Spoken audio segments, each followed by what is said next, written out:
Hey y'all, it's Casey and welcome to my channel. As you might have guessed, I am in baby boy's room. I'm not gonna show y'all what it looks like just yet because this past weekend we had our baby shower and I'm still getting things together, so it's a little bit of a mess right now. So I'm hoping definitely by the end of this month that it will be completed, considering baby boy is due next month. The layout is pretty much set up. It's more of just like decoration. Hopefully in the next week or two, I will be able to show y'all. So today we're gonna be talking about my third trimester and how that's going. I am 35 weeks on Thursday, so it is coming to an end and it's exciting and scary and yeah, like there's a lot going on in my brain. We're gonna take a baby moon at the end of this month, and so that's exciting. We're gonna go to the beach and just enjoy ourselves, relax. I'm going to order a maternity one-piece bikini. It kind of looks like a dress, like obviously like a short dress. So far I have only gained just over 20 pounds. I think it's probably around 25 pounds now, but I've been fairly active and like working out. I've been trying to focus on eating better since I've been pregnant. Not that my diet was bad before or anything. I have had a few binges of like sweets or so in my third trimester, but overall it's been pretty good. I have definitely gotten so much bigger since my last video. Baby boy has definitely made himself known, and especially with this specific shirt that I'm wearing, it's pretty tight and it complements the belly nicely. But as far as like craving, sickness, or anything like that goes, nothing has really changed. I'm not working. I do have my own lash business, so for the most part I make my own schedule. But while I'm not doing that, I'm in the house doing housework and whatever, what have you, and I'm able to rest when I need to, take little cat naps through the day if I want to. The past 2 days I have taken about like 40-minute cat naps just because I'm like pretty busy the first few hours and then I'm exhausted after, but then I feel great after that nap. Last Monday I had a stomach bug, 12-hour stomach bug, couldn't hold anything down, and then about 6 p.m. rolled around, I started holding stuff down, and then I was fine. The next day I was good holding stuff down, but then later that day I started feeling dizzy, and it was random because I was sitting in the car when it hit me. I wasn't even doing anything, I was just in the car. And then every day after that I've had these lightheaded, dizzy spells, and I've talked to my OB about it and everything, and you know, they're like, if he's moving and everything, like, it's probably just dehydration, so just drink water and rest. So that's what I've been focusing on. I drink water anyways. That's all I drink is water and coffee, like coffee in the morning, maybe another cup later in the day.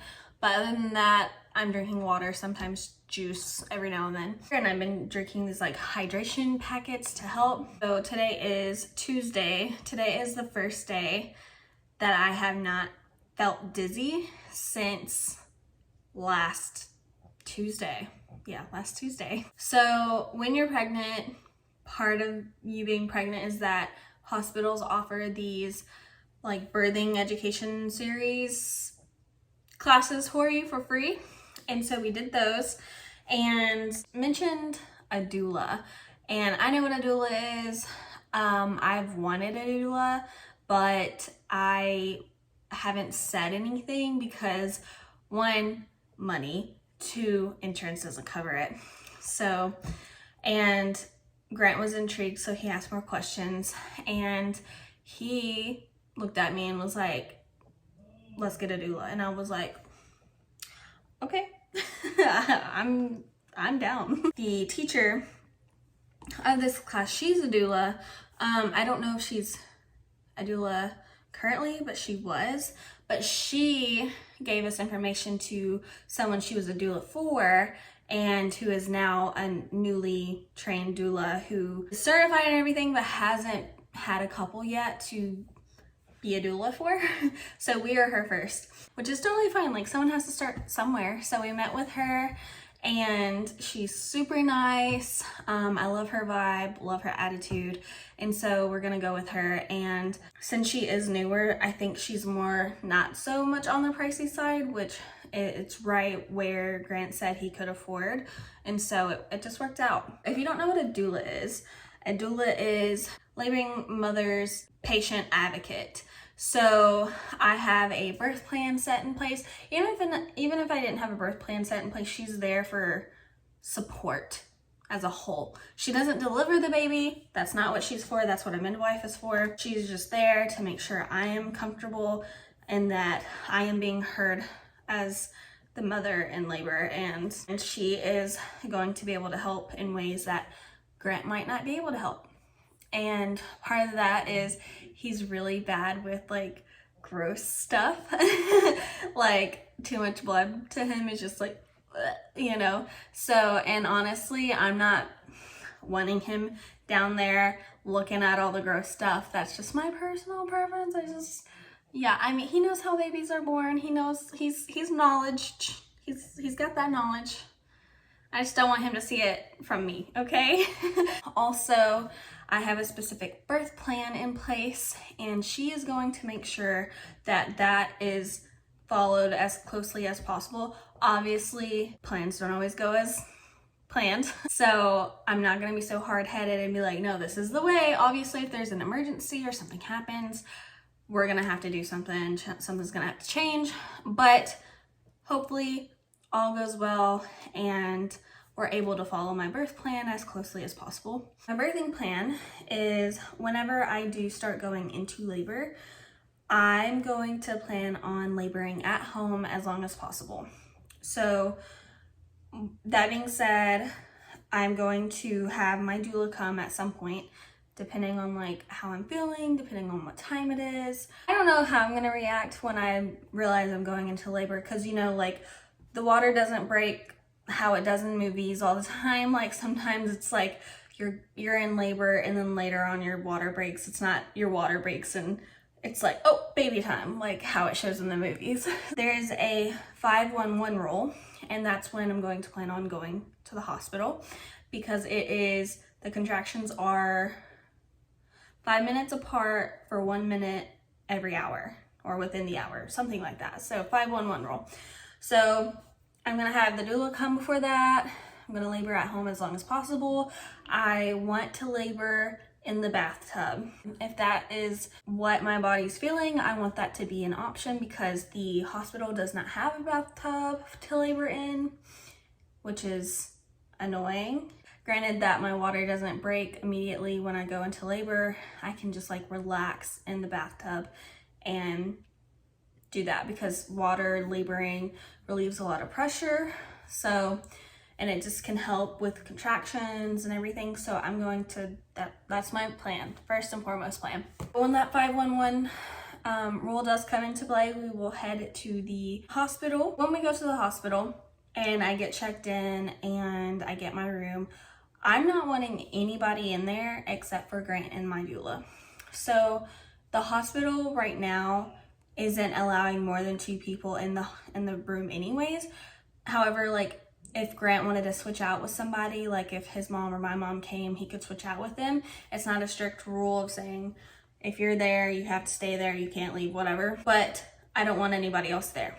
I want it to be as calm as possible, you know, and it also just depends on how I'm feeling and if people are there already, because we are about an hour and a half from our family. So whenever we're there, they might not be there in time to even come into the room to see me beforehand.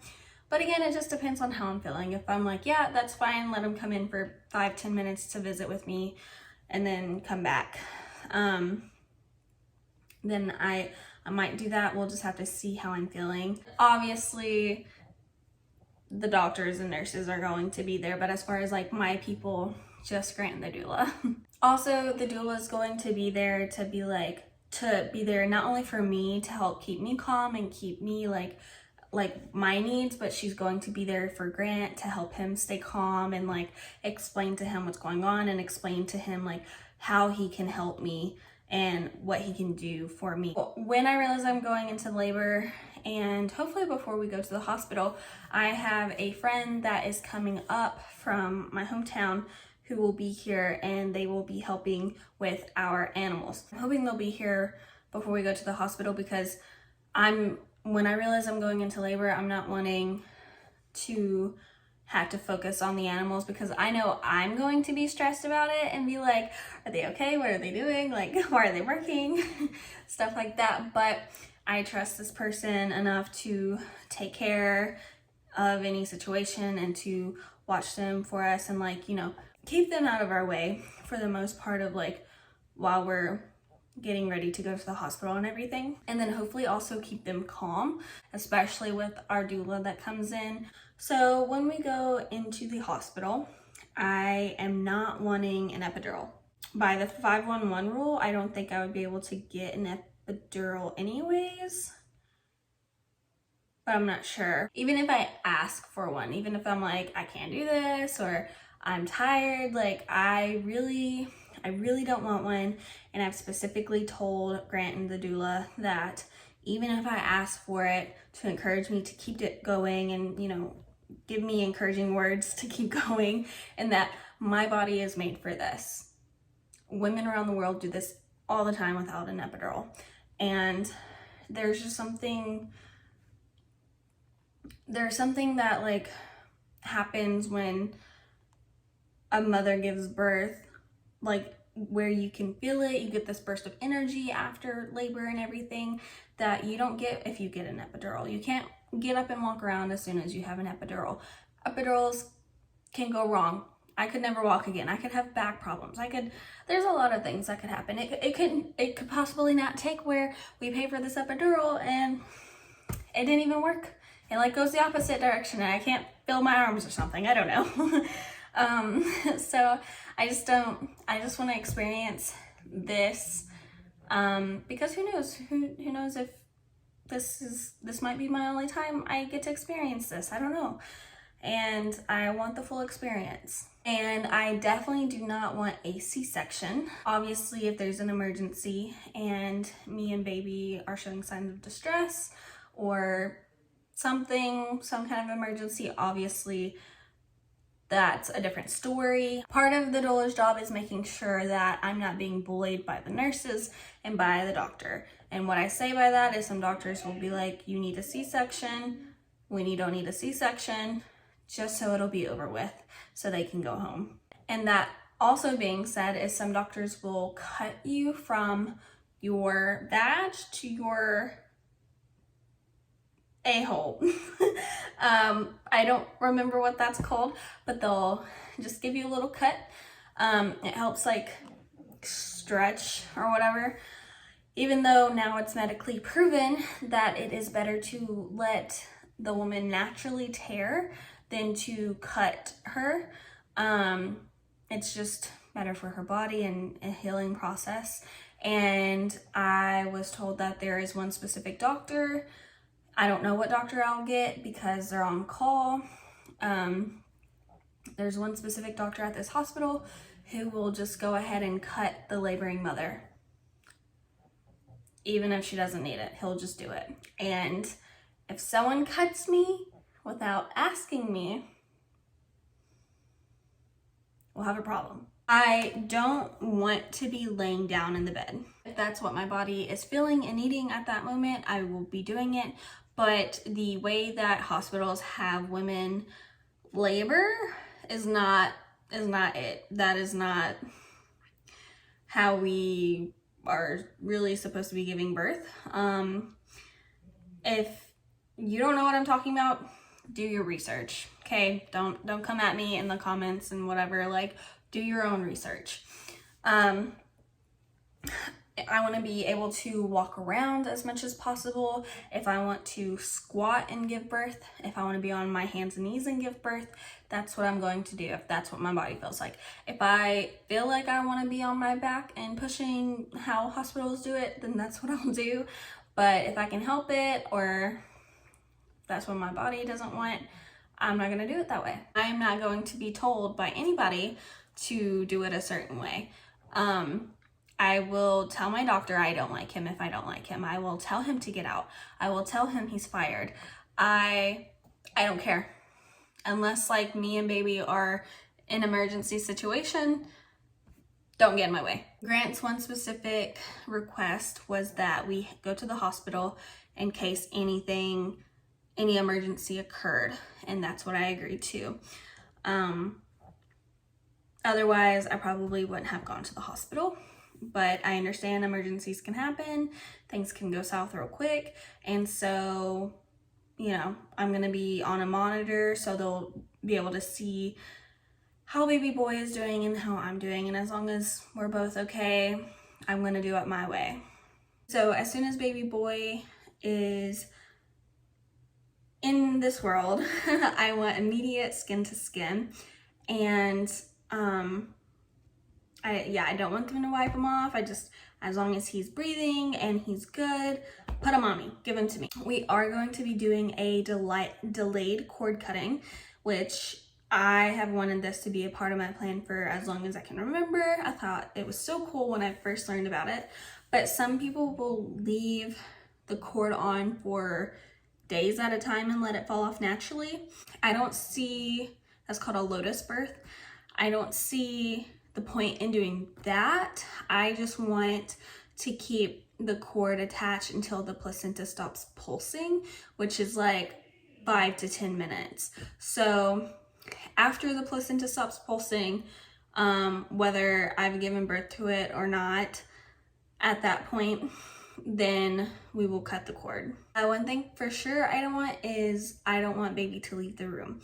Now, this specific hospital, they do everything in the room except for some testing, but they don't do that immediately.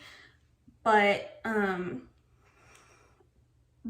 obviously in case of an emergency, they'll have to take them, of course. But other than that, then he's going to stay in the room with me. But after he's here and everything, then I definitely just want us time of me, Grant, and the baby, and us enjoy this life that is here that we created. And then I'll be moved to the something room, not the labor and delivery room, but a different room after. So probably when I get moved to that room at some point, then I'll start allowing some people to come in. It just depends. So that is overall my birth plan. Hopefully it goes accordingly, because my pregnancy has been, I feel like, above average for a pregnancy. I haven't had like any issues. I'll have heartburn every now and then, but I had heartburn prior to pregnancy. This heartburn is different. I don't know how to explain it, but it's like I can take a Tums and it's just a different kind of heartburn. I really don't know how to explain it. I don't know what I'm going to do with my hospital bag just yet. I don't know when I'm gonna pack it. Maybe when I get that nesting feeling, because I still haven't, people say they are nesting and I'm like, how are you nesting? Because like actual nesting doesn't really happen until like a couple weeks or maybe even a week before you're pregnant, your due date. Maybe a month, maybe like it could be up to a month, but it's like, it's just this burst of energy that you get right before you go into labor. So maybe when that hits me, I will start packing my go bag. But just in case for anything that happens, I have a list on my phone so I can just like get everything together really quick if I need to. I might do a video of what's in my hospital bag, but it's nothing exciting of what is in there. There's plenty of videos on YouTube, and that's just what I watched of getting ideas of what other people took, and if they had a suggestion on taking anything, then that's where I got mine from. And then, like I said, I will show y'all the baby boy's room when it is more put together. And it's more of just like getting the mess out of the room and then decorating. So I'm excited to show y'all. It's so cute. So cute. So that is it from me, y'all, and I hope y'all enjoyed. If you have any questions or if you have any like suggestions on something, anything, let me know. Comment below, email me. But yeah, so I will see y'all next time. Hopefully that'll be in about a week or two, but definitely the end of this month for sure, because I am setting a goal to get this room completed by then. So I will see y'all then. Thank y'all for watching. Bye.